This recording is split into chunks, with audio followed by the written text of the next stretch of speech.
রোজ যেমন ছাদ বাগানে যাই, আজকেও গিয়ে হঠাৎ করে শিউলি গাছের দিকে লক্ষ্য পড়ল। দেখলাম পাতাগুলো একটু খাওয়া খাওয়া মনে হচ্ছে। সঙ্গে সঙ্গে বুঝতে পেরে গেলাম কিছু একটা ঘটেছে। তারপরে খেয়াল করে দেখি পাতার তলায় সদল বলে বসে আছেন।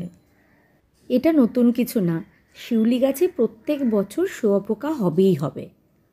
নিমেষে পাতা খেয়ে নেবে, তার মধ্যে চারিদিকে ছড়িয়ে পড়বে। আর এটার জন্যে আর একটা সমস্যা ভীষণভাবে আমাদের বাড়িতে সৃষ্টি হয়।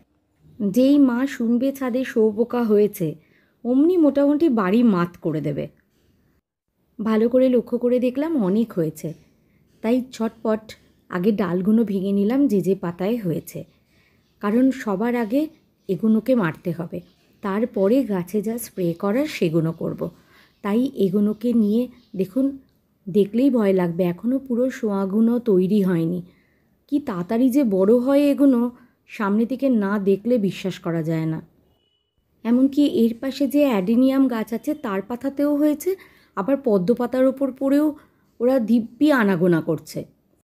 শিউলি গাছটা আমার একটা 20 লিটারের রঙের বালতিতে আছে, ভীষণ ভারী, কারণ ওই বালতিতে অতটা মাটি আছে, আবার গাছটাও অনেক বড়, যার দরুন আমার পক্ষে ওটা সরানো সম্ভব হলো না। না হলে সবার আগে ওটাকে একদম আলাদা সরিয়ে নিয়ে আলাদা করে দেওয়া উচিত ছিল। যতগুলো পাতায় খেয়াল করতে পারলাম সব পাতাগুলো একদম ডাল সমেত কেটে আলাদা করে দিলাম, দিয়ে তারপরে ঘরোয়া পদ্ধতিতে চেষ্টা করলাম আগে শুঁয়োপোকাগুলো মারার।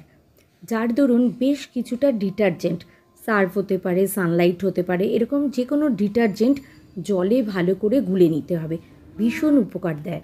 আমি বেশ কিছুটা ডিটারজেন্ট গ্লাসে গুলে নিলাম, নিয়ে এর ওপরে দিয়ে দিলাম, দিয়ে যেগুলো পাতাগুলো ডালগুলো ভেঙেছি সেই শুঁয়োপোকাগুলোকে আগে মেরে দিলাম।